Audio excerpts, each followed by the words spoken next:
For so many years, people watching movies thought Al Pacino and the actors he worked with all loved each other just as much as we loved watching them on screen. But you know what? The real story is actually pretty dark and messy. Now, at 85 years old, he's finally being honest about something shocking. There were 7 actors he absolutely could not stand working with. Some of these people were his heroes, his idols even. Others started out as close friends and allies, but then turned into enemies who really hated each other. Every single one of these fights and feuds was so bad, so intense, that it damaged careers and started rumors that people in Hollywood are still whispering about even today. So come on, let's dig in and find out about all these famous legends that Pacino has never been able to forgive, even after all these years. Number 1. Marlon Brando K. So the first one is going to hurt. It's the most shocking and the most painful one to hear about. Marlon Brando, yeah, the Marlon Brando, was someone Pacino used to look up to and admire so much.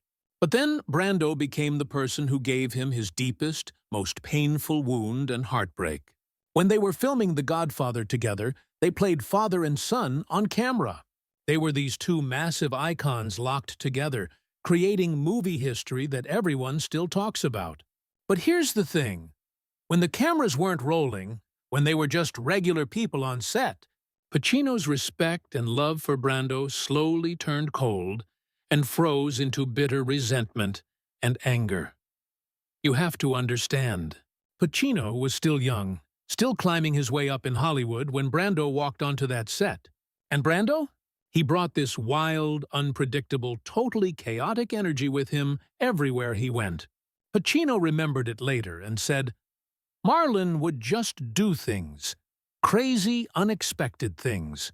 You had to react in the moment, or you'd drown and look like a fool. For a young actor like Pacino, who was fighting so hard for credibility, fighting to be taken seriously, that didn't feel like two people collaborating and working together. It felt more like sabotage, like Brando was trying to make him fail. And then, oh man, then came the Oscars ceremony in 1973. This is where things got really ugly. Brando got nominated for Best Actor, which made sense. But Pacino, despite the fact that he carried Michael Corleone's whole transformation throughout the entire film, despite doing this incredible work, they pushed him down into the supporting actor category instead. Pacino was so angry and hurt that he flat out refused to even show up to the ceremony. People who were close to the situation, insiders who knew what was really going on, they said he felt completely humiliated. But here's the interesting part. He wasn't mad at the Academy itself.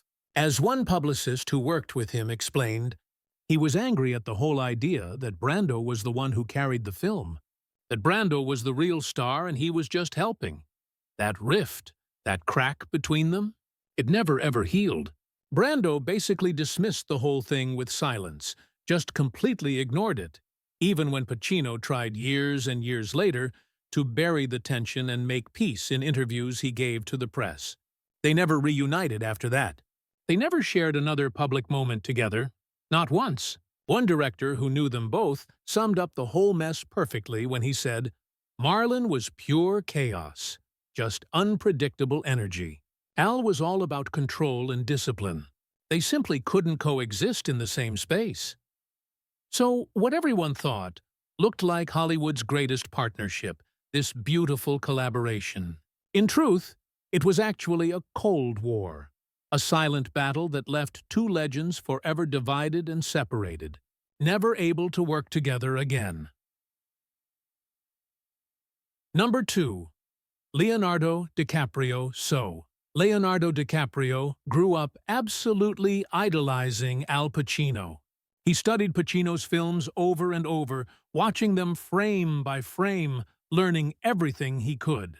So you can imagine how excited he was when they finally got to work together on Once Upon a Time in Hollywood back in 2019. DiCaprio walked in expecting to get guidance from his hero, maybe even develop a real friendship. But what did he actually get instead? Cold dismissal. Complete rejection. Here's the problem. Pacino never shared that admiration back. He didn't feel the same way at all. When he saw DiCaprio showing up with his scripts covered in notes and annotations, hiring historians to help him understand the time period, going through endless costume fittings to get everything perfect, Pacino didn't see dedication. He saw clutter. He saw mess. He saw someone overthinking everything. There was this one moment during a table read where Pacino just leaned back in his chair casually and muttered out loud, "The research department is down the hall, kid. We're here in the acting department." It got a big laugh from everyone in the room. But that laugh, it only made the insult sting worse for DiCaprio. The divide between them was just so stark, so obvious to everyone watching. Pacino relied completely on gut instinct, improvisation, and raw emotional fire burning inside him. DiCaprio was the total opposite.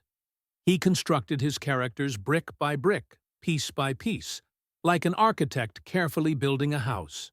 Arian Phillips, the costume designer on the film, remembered it clearly. She said, "Leo wanted multiple fittings, going back again and again, until he felt like he really understood the character from the inside. Al would just close his eyes, take a deep breath, and say, 'This is it. I'm ready.' That was the difference." To Pacino, all of Leo's careful process and preparation killed spontaneity, killed the magic that happens in the moment. To Leo, Pacino's dismissal felt absolutely crushing. As he told someone close to him, "He was my hero growing up. I watched all his movies, and now he treats me like I'm just wasting everyone's time." Pacino even told Martin Scorsese privately, in a conversation just between the two of them, that DiCaprio had the head of an academic, someone who needed to just set fire to the textbook and stop thinking so much. But then, and this is interesting, in late 2024, something changed. They were spotted having lunch together in Los Angeles with DiCaprio's father. People who were there and witnessed it heard Pacino smile and say to Leo, "You turned out all right, kid." It was proof that even when admiration goes sour, even when it turns into lasting disappointment, maybe there's still hope for some kind of peace eventually. Number 3. Tom Cruise. When the news first broke that Al Pacino and Tom Cruise would be starring together in Michael Mann's movie Collateral, all of Hollywood started buzzing with excitement. Two megastars, two completely different generations, coming together in one gritty thriller. It felt like destiny, like it was meant to be. But guess what? Within just a few days of starting rehearsals, that beautiful dream collapsed and fell apart into quiet hostility and tension. Cruise showed up armed with his trademark precision and preparation. He brought a whole dossier, like a thick file, on real contract killers. He had created a detailed childhood timeline for his character's backstory. He'd done weeks and weeks of firearms drills to get the gun handling perfect. And Pacino? He absolutely loathed it. He hated every bit of it. After one particularly long breakdown session where Cruise was explaining all his research, Pacino cut in sharply and said, "Look, I don't need to know where this guy went to elementary school or what his favorite color was as a kid. I need to know what he's feeling right now, in this moment." That single line, those few words, captured their entire divide perfectly.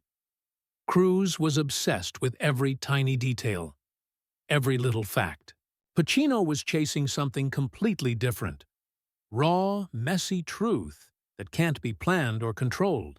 During improvisation sessions where they were supposed to play around with scenes, Pacino would literally throw away the script to try to provoke something real, something genuine. Cruise, totally unshaken and unmoved, just stuck to his rehearsed beats that he'd practiced 100 times. This made Pacino furious. He leaned over close and whispered to Cruise, "All this homework you're doing is wonderful. Really it is. But at some point, you have to set fire to the library and just see what happens." Crew members who heard that line repeated it for years afterward. It actually became kind of like the motto of their whole feud. The clash between them completely poisoned the project, made it toxic. Eventually, Jamie Foxx replaced Pacino as the cab driver in the movie. Foxx ended up earning an Oscar nomination for the role, while Pacino just walked away, totally burned and hurt by the whole experience. Since that disaster, there's been nothing but silence between them. No collaborations, no panels together at film festivals, no warm words in interviews. Cruise has hinted a few times about respecting that different actors have different processes. But Pacino? He's never softened, not even a little bit. What should have been this explosive, amazing partnership became a warning story instead. Sometimes, two legends are just better off staying far apart. Number 4. Kevin Spacey, when the movie Glengarry Glen Ross hit theaters back in 1992, all the critics praised the crackling tension and electricity between Al Pacino and Kevin Spacey. Their scenes together felt so real, so authentic, that tons of people assumed it was born from mutual respect and friendship. But here's the truth, that chemistry actually came from something much darker and uglier. Pacino grew frustrated with Spacey really quickly, almost from the start. Spacey approached every single line like he was solving a complicated math equation. He broke everything down with marks on the floor, calculated pauses, and inflections that he'd planned out in advance. For Pacino, who thrived on chaos and gut instinct and just feeling things, it was suffocating. It was like he couldn't breathe. One crew member remembered a moment after they finished a take when Pacino just snapped. He said loud enough for people to hear, "He's not acting. He's demonstrating acting, like a teacher showing students how it's done." That line, delivered loud enough for everyone on set to hear clearly, absolutely cut Spacey to pieces. It destroyed him. From that moment on, the entire set was divided into camps. Pacino exploded with raw, wild energy in every scene. Spacey countered with clinical precision, like a surgeon making careful cuts. James Foley, the director, admitted later when talking about the film, Al needed the performance to be lived, to be real and alive. Kevin needed it diagrammed, drawn out on paper. They were polar opposites, total opposites. Spacey thought Pacino drained the life out of scenes with all his chaos. Pacino thought Spacey was just reckless and out of control. Even Spacey fired back once, sneering, "Al thinks chaos equals depth, like being messy means you're deep. Sometimes chaos is just chaos, just a mess." The tension between them never healed, never got better. They've avoided each other completely ever since that movie, never sharing another project, never exchanging public words of respect or even acknowledgement. Pacino later dropped a cryptic, mysterious line during a Q&A session in 2019. He said, "Some actors never stop rehearsing, even when the cameras are actually rolling and we're supposed to be performing." He didn't need to say Spacey's name out loud. Everyone in that room already knew exactly who he was talking about. And in Pacino's world, his version of truth always wins in the end. Number 5. Dustin Hoffman, Al Pacino, and Dustin Hoffman were never friends, even though the whole world thought they could be or should be. Back in 1974, director Sidney Lumet tried to unite these two powerhouses in a movie called Attica. Instead of making history like everyone expected, the rehearsals collapsed into total war. The film died before the cameras even rolled once. Hoffman walked into rehearsals armed like he was going to battle. He had research binders, charts spread out everywhere, and endless psychological questions about every character choice. Pacino sat there quietly at first, just watching and listening until he couldn't take it anymore.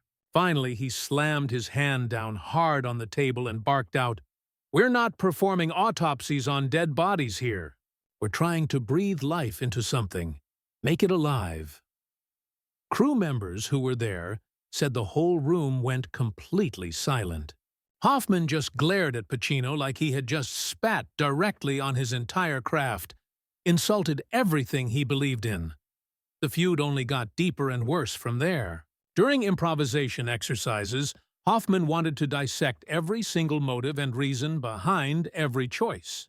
Meanwhile, Pacino demanded chaos, heat, raw instinct, just feeling it. Finally, Pacino snapped at him again. He said, "Stop building the violin, explaining how it works. Just play the damn music already." It wasn't just a clever line or a joke. It was Pacino's complete rejection of Hoffman's entire philosophy about acting. Lumet knew right then and there that the film was doomed, that it would never work. He shut the whole production down, admitting later that they were two different religions of acting, and neither one was willing to convert. Both men went on to absolutely dominate the 1970s, becoming huge stars, but they never stood on the same set together again. Not once. Critics loved comparing them constantly. Hoffman's precision and careful technique against Pacino's fire and passion. But that comparison was pure poison to both of them. Pacino hated living in Hoffman's shadow, being compared all the time.